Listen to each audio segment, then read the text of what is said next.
Can everybody hear me? I feel like it was on. It's low. It says it was. But I'm not, I don't know. I'll just talk a lot louder. That's I got it.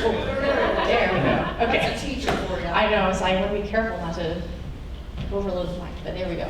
Okay, so this is the portion of Torah that we're going through today. Exodus chapter 18, 13 through 23. It's 10 little verses, and it's kind of in the part of Exodus that starts to get kind of boring because the exciting part of the story is kind of over. But there's a lot of really neat stuff just in here. So I wanted to start this time with just reading through these 10 verses because I don't know if everyone always does. So here we go. Verse 13 begins, let's see, at least find it on here. The following day, Moshe set to settle disputes for the people, while the people stood around Moshe from morning till evening. When Moshe's father-in-law saw all that he was doing to the people, he said, "What is that you are doing to the people? Or what is this that you are doing to the people? Why do you sit there alone with all the people standing around you from morning till evening?"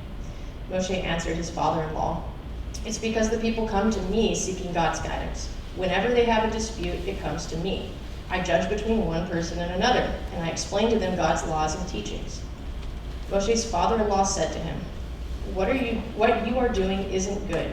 You will certainly wear yourself out. And not only yourself, but these people here with you as well. It's too much for you. You can't do it alone by yourself. So listen now to what I have to say. I will give you some advice, and God will be with you. You should represent the people before God, and you should bring their cases to God. You should also teach them the laws and the teachings and show them how to live their lives and what work they should do. But you should choose from among all the people competent men who are God-fearing, honest, and incorruptible to be their leaders, in charge of thousands, hundreds, fifties, and tens. Normally they will settle the people's disputes.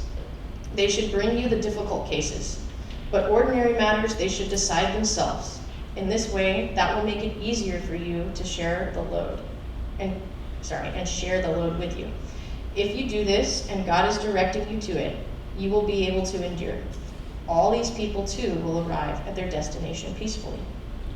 So we essentially have Moses' father-in-law, Jethro or Yitro, right, telling him to delegate tasks because it's too much for one man to handle. And honestly, I think he's right. If you think about all the people there in this moment, like the Israelites have been removed from all kind of societal and governmental structures. They just came out of Egypt. I'm sure they took some of that with them, but they've also been told they must learn a new way of living, God's way of living. And I don't know if they really all know what that means yet. And they've definitely witnessed God's immense power and his wrath on all of Egypt. I'm sure they're pretty terrified to accidentally even step in the wrong way. So you can just imagine every and any little thing that they were uncertain about and coming to Moses for an answer of how to do everything. I'm sure just even one day of that would have driven me crazy. I feel that way. I teach middle school. We have a rule at the start of class. You cannot talk to me at the beginning of the class unless it's one of the 3 B's. You're bleeding, you're barfing, or you're broken. Otherwise, you need to be in your spot when you want. And I bet Moses wanted to probably say the same thing. Goodness. I know. Yeah. So, how do these people know what's right and wrong according to God? They don't have the Torah yet. There's not a priesthood set up. There's not like a synagogue on every corner of the camp for them to go find some people who study. They don't even have a formal system of government to handle legal issues. So they just go to Moses. So right now, this is what their system looks like. Moses is the judge, he's the prophet, he's the priest, he is kind of everything, and he's got the only line to God. And everyone individually can come to him. And there are about 2.5 million people likely right now in the camp of Israel. That's the population of the entire greater Austin area. So everyone who lives from San Marcos up to Round Rock and all those little surrounds. Could you imagine being responsible for that many people and every argument that they have? No. Yeah, that's insane. And he had to not only judge, he also has to bring God's messages to the people and teach them this new way of living. That's a lot. So he was probably feeling a lot like this after the first day. Like, oh my goodness, what have I gotten into? So, and I'm sure that his father-in-law kind of picked up on that pretty quickly. So here was Jethro's suggestion, right? This kind of reminded me of how, I'm a band kid, okay? So this reminded me of how the band worked, right? You were a member down at the bottom, and then if you had a question, if you lost your music, if you had something to ask somebody, you go up the chain of command to your section leader. And if it's something they couldn't solve, maybe they need to go find a librarian because it's a music issue, or maybe they need to find the squad leader who oversees the larger sections. And if they couldn't figure it out, they went to the drum major. And if they couldn't figure it out, then they finally went to the big guy. They went to the head director, right? I like it. So, that's essentially what they've done here. There's a group of 10 people, and there's one person that kind of oversees those 10 people. Well, that's a lot more manageable. And any little disputes within those 10 people can probably likely be handled by that one person. However, if it's a little bit more complicated than that, they go up the chain. The next person's got 50 people total under him, okay? Still more serious business, they bring it up to the person in charge of 100 people. Even further up to 1,000, and then those thousands then report to Moses. So then it lightens his judicial load a little bit. And I think it's important here to note exactly what Jethro said, because he didn't say to just pick people at random. He didn't even say to elect people, really. He says to select capable men of all the people, men who fear God, trustworthy men who hate dishonest gain. So people that aren't going to be bribed, people that are, trying to strive to live the way that God has asked them now to live.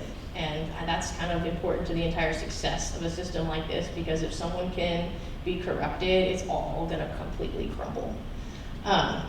So Moses would still teach the people God's decrees and instructions, but now he also can work the chain the other way, right? Think about how much quicker it is to get information out. If he only has to talk to 20 or 30 leaders, then those people talk to their 20 or 30 below them, and there you go, it's covered.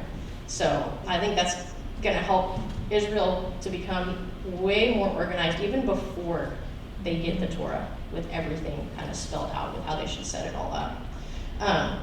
It's also important to note too that this order here was not necessarily ordained or created by God, right? But it was approved by him. However, it is a human institution, so there are going to be flaws within that. And Jethro was also a pagan priest who just the day before had acknowledged God, Yahweh, as greater than all other gods, is what he says. So I don't know if he really is declaring God as the only God, or he at least is acknowledging that he is, king over all, but he didn't really admit that the false gods were false. And at the end of this little section, he goes back to where he came from, probably to go continue doing what he was doing, acting as a priest to the pagan gods. Sorry, I lost my train of thought for a second there. Okay, I meant to mention this before too. The Israelites were kind of in this stage of learning, right?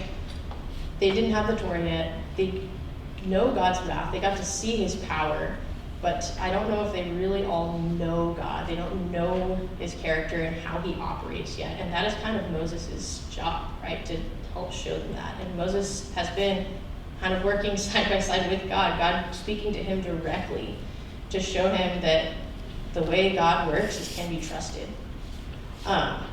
So even before Israel received the law, they became well organized, right? Instructions could disseminate really quickly through this chain of command. And we see this chain of command get kind of refined with the Levitical priesthood.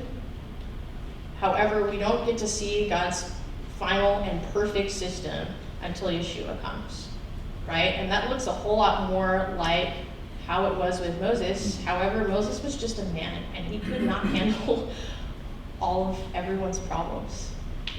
that really made me appreciate more what Yeshua did. I mean, 2.5 million people is nothing to him. He took on the sins of the entire world, the problems of every single person. And it's mind-blowing. I can't imagine what that's like at all. But I want you to take special note of God's patterns in his laws, in his rules, in all of his structures, because they're not just one-time use things, right? Even that, what looked really stressful and crazy, that picture of how it worked with Moses, I mean, that it all just came right back, right? But the perfect way. This whole time, God is showing Moses and all the Israelites that his laws and rules and structures could be counted on.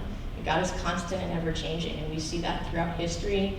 And you can look at everything in the universe, right? He's a God of order, not a God of chaos. You can see that from like the way the smallest atom functions to the way the whole universe is laid out, and that's on purpose, right? He put that all there for us to see.